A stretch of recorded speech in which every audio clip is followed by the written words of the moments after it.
بسم الله الرحمن الرحيم ومن نعمره ننكسه في الخلق أفلا يعقلون وما علمناه الشعر وما ينبغي له إن هو إلا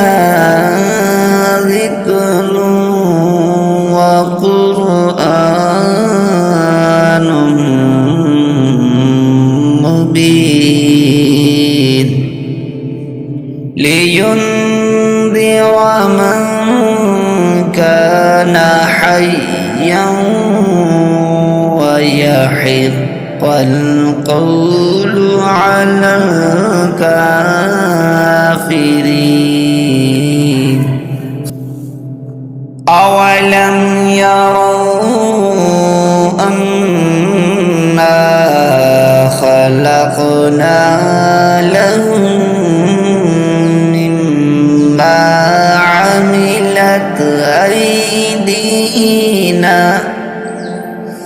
مما عملت أيدينا أنعاما فهم لها مالكون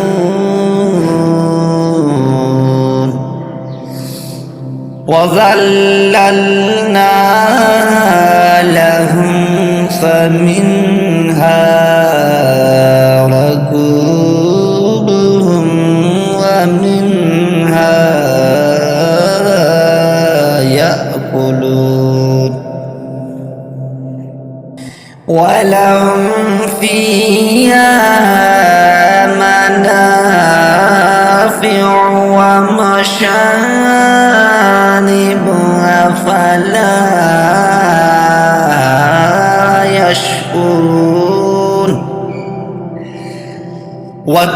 واتخذوا من دون الله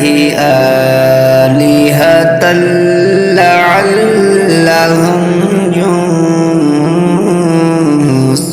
ينصرون لا يستطيعون نصرهم وهم لهم جند محضرون فلا يحزنك قولهم إنا نعلم ما يسرون وما يعلنون آمنت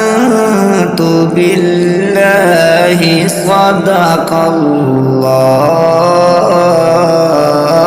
العظيم